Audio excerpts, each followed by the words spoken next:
Today, I'm going to tell you guys a story. What's that story about? I'm going to tell you about the day I shot my biggest buck to date. We like to call him Fred. See if I can get him in the shot here. Fred. I shot this buck.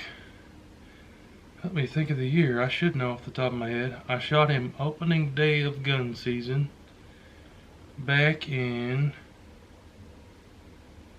it was either 2008 or 2009. And he is a 1, 2, 3, 4, 5, 6, 7, 8, 9, 10, 11, 12, 13 pointer. See if we can get a shot from the front. Has an interesting rack where the left and the right main beams come across and cross in the front. If you look at it from the top there. But we call him Fred.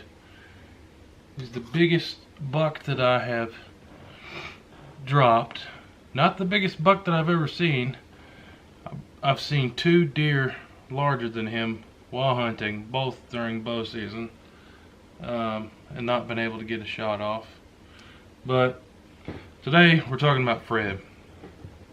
Like I said, I shot him in opening day of gun season. And where I was hunting on public land on a wildlife management area where you're not allowed to use high power rifles. I was hunting with my dad's Remington 870 pump shotgun. That's 12 gauge if you don't know. This is actually the shell that I used to shoot him with. I don't know if you can see that there. Is a Brennicky 3-inch Magnum. The story, I was working in an Aldi's warehouse as a forklift driver at the time. I'd worked all day, and back then I hunted just about every day of deer season. I love hunting.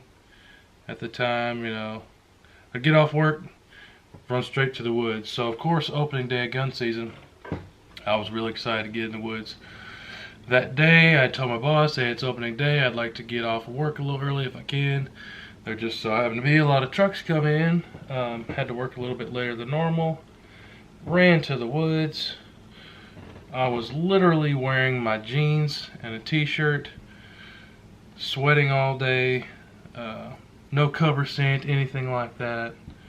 Got up in my deer stand, which this stand on this land is actually just 2 pallets about 10-12 feet high up in a tree that my buddy Nolan helped me put up one day. So got up in the pallets. There probably wasn't 30 minutes left of daylight. Not 2 or 3 minutes after I got up in the tree, I saw a doe with Mr. Fred right here, following right behind the doe. It was still probably in the upper 70s, so it wasn't that cool out.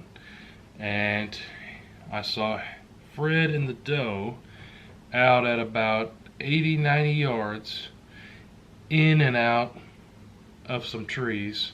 And this rack in the woods stuck out like a bright white lightning. I mean, you could see it. Woo, boy, my heart was pounding.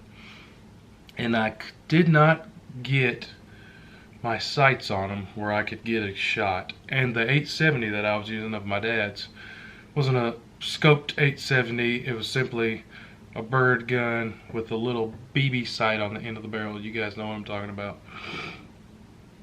And he walked away. It was killing me. I said, oh, I should have taken a shot, you know, 80 yards. I probably could have hit him and dropped him. I'll never see him again. About 5 minutes later, here comes Mr. Fred walking straight towards me. And he didn't even stop. He kept walking. Got about 45-50 yards. It might have been a little closer than that. It might have been about 40 yards. He stopped. I squeezed the trigger slow. And you can still see in his neck where I hit him. Let me see here. Right there. The fur is a little bit messed up there. Neck shot, square, straight on. He was looking right at me. Dropped right where he stood. And I, of course, jumped down out of the tree, ran over to him. My heart was pounding 100 miles an hour. And another funny part of this story, at the time I didn't have a pickup truck. What was I driving? A 1987 BMW 325. So I field dressed him where he laid. Luckily, I was only about 100 yards from the highway. Drug him out to the highway. Of course, there's cars going by. It's a 2-lane highway. And this gentleman stopped. Of course, this is a heavy deer. Stopped and saw me struggling to lift him up in the trunk of my BMW. The nice gentleman stopped on the side of the road, helped me lift Fred into the trunk of my BMW, which the trunk would not close because the antlers were too big. Actually got that guy's phone number and gave him some meat after I had the deer processed. But then about a mile up the road is a check-in station. I checked the deer in. My dad met me there. He didn't have a truck at the time either. We put Fred in the back of his Jeep Grand Cherokee and drove him to the processor. So that's kind of a funny story. I'll see if I can find a picture and put it at the end of this video of Fred in the back of my dad's Jeep. I don't think we have pictures of him in the BMW, but I know we have pictures of him in the back of the Jeep. And this slug I have on Fred's antlers is the first deer that I shot with my Weatherby PA-08 shotgun, which is scoped and is a killer deer gun. Weatherby PA-08 with a cantilever scope mount. Awesome scoped deer slug gun. Shot a buck with this last year. It was just a little 4-pointer, which I had the skull and antlers out in the yard overnight, and something in the middle of the night up and took it. So that was kind of a bummer. I don't have that deer skull and antlers, but you know, that's the story on Fred. How I got Fred. One day after work at the warehouse, driving a forklift, still in my jeans and my shirt, with the Remington 870 slug gun, no scope, bird gun, 3-inch Magnum shells with a Remington 870, 13-pointer from Tennessee on public property. Gotta love whitetail hunting. This is WHOTEEWHO signing out, telling you the story about my biggest buck to date. WHOTEEWHO! WHOTEEWHO!